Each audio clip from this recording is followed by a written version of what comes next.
Bonjour à tous. Donc aujourd'hui, on va un petit peu discuter de la différence entre les sunnites et les chiites, l'histoire et la fracture historique et géopolitique actuelle. Donc déjà, quand on regarde un petit peu toutes les tensions qu'il peut y avoir au Moyen-Orient, donc en Irak, au Yémen, en Syrie ou dans l'Arabie Saoudite et l'Iran, on entend souvent ces mots-là, sunnite, chiite. Et donc, ce qu'on va voir, c'est est-ce que c'est vraiment une guerre de religion? Qu'est-ce qu'il s'agit réellement? Et si c'est pas une guerre de religion, est-ce que c'est plutôt un prétexte religieux qui va justement masquer des enjeux de pouvoir, d'histoire et donc de géopolitique? Donc pour comprendre cette division, en fait, il faut remonter très loin dans le temps, très précisément à l'an 632, à la mort du prophète Mohammed, qui a été le fondateur donc, de l'islam.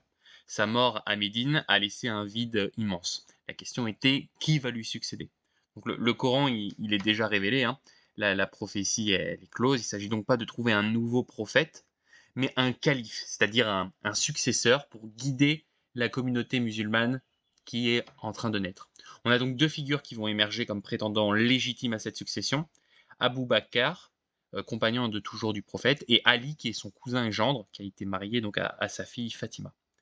Donc ceux qui deviendront les sunnites, c'est ceux qui soutiennent Abu Bakr. Pour eux, c'est un homme de confiance qui a été désigné par le consensus de la communauté. Donc il est pragmatique, charismatique, rassembleur. Il devient donc le premier calife. C'est le choix donc du consensus contre le sang. Et à l'opposé, on va ceux qui vont devenir les chiites, qui eux considèrent que seul Ali, qui est donc le membre de la famille du prophète, et Al-Haybayt, qui pouvait légitimement lui succéder. Donc pour eux, la direction spirituelle, elle doit rester dans la lignée directe de Mohammed. Donc le schisme, il est né de cette opposition. Est-ce que c'est une succession par élection ou c'est une succession par héritage? Donc Ali il sera finalement calife, mais bien plus tard, après l'assassinat du troisième calife, Othman. Son règne il sera très bref, marqué par des guerres civiles. Il sera assassiné à son tour.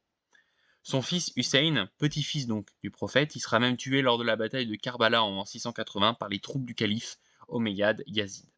Donc cet événement, ça a été un gros traumatisme fondateur pour les chiites, qui est encore aujourd'hui commémoré chaque année lors de l'Ashura, dans une atmosphère de deuil, de pleurs, et même parfois euh, d'auto-flagellation. Donc c'est à partir de là que le clivage devient irréversible. On va avoir deux visions du pouvoir religieux qui vont se faire face. Les sunnites qui vont reconnaître la légitimité des quatre premiers califes qu'ils disent bien guidés, puis de la dynastie des Omeyyades et des Abbassides. Et les chiites, eux, vont considérer qu'absolument aucun calife n'a été légitime après Ali, et donc reconnaissent une lignée d'imams qui vont tous être issus de sa descendance. Donc cette division-là, ce n'est pas qu'une affaire de succession. Elle s'est nourrie de différences théologiques, juridiques et surtout institutionnelles. Donc dans le sunnisme, l'imam c'est simplement celui qui dirige un peu la prière. Il n'y a pas de pouvoir particulier, il n'est pas infaillible, c'est un homme parmi les hommes qui est choisi pour sa piété ou alors pour son savoir.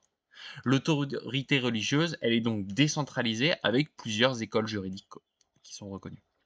Par contre, dans le chiisme, l'imam c'est bien plus qu'un guide, c'est un descendant d'Ali qui est investi d'une autorité divine.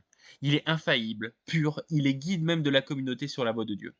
Donc ce statut il va donner une naissance à une hiérarchie religieuse qui est très structurée, notamment en Iran, avec des ayatollahs et des marjas qui sont les plus hauts dignitaires religieux.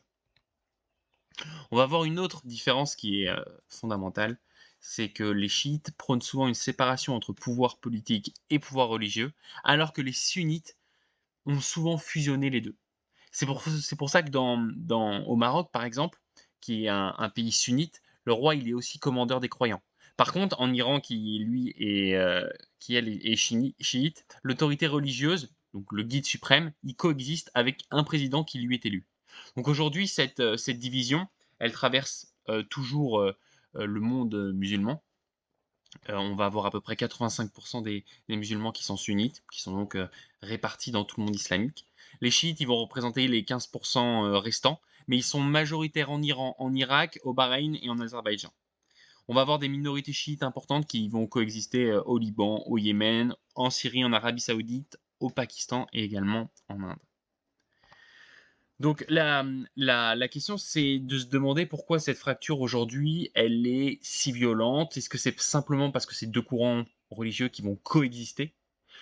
Et en fait, en réalité, ce qu'on peut comprendre, c'est que le facteur religieux masque souvent des conflits qui sont politiques, géopolitiques et stratégiques.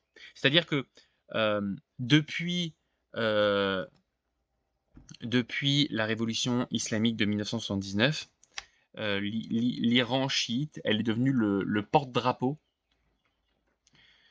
de l'islam chiite. Donc l'Iran, pardon. L'Iran chiite est devenu le porte-drapeau de l'islam chiite. Donc il s'est vraiment opposé fondamentalement aux puissances sunnites de la région, notamment contre l'Arabie saoudite qui est accusée de connivence avec les États-Unis, principalement pour des histoires de pétrole. Et ce conflit Iran-Arabie saoudite, il structure encore aujourd'hui la géopolitique du Moyen-Orient. Le roi de Jordanie il a même inventé l'expression de croissant chiite en 2004 pour désigner l'alliance stratégique entre l'Iran, l'Irak chiite, la Syrie de Bachar al-Assad, qui était alawite, une branche du chiisme, et le Hezbollah au Liban. On a donc un axe chiite face à un arc sunnite qui, lui, est composé notamment de l'Arabie saoudite, de la Jordanie, de l'Égypte et du Qatar. Donc ces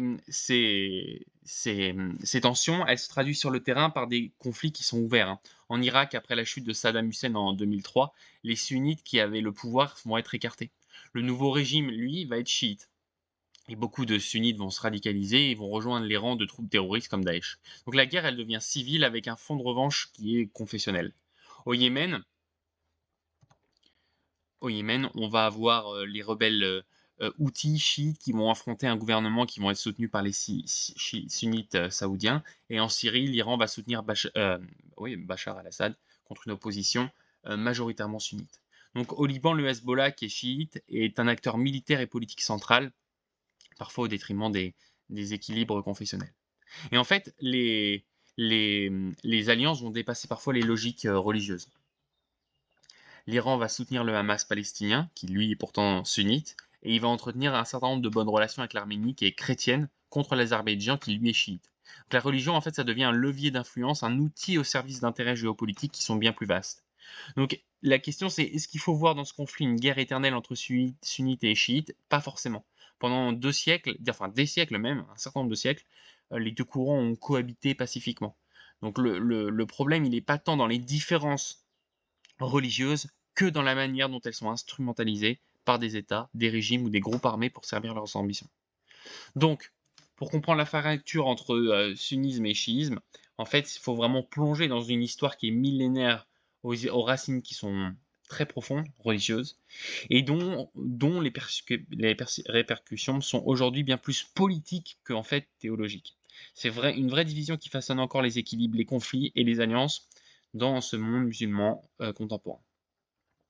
Et donc, en fait, c'est un rappel que les religions, comme les identités, en fait, peuvent être utilisées pour unir ou alors pour diviser.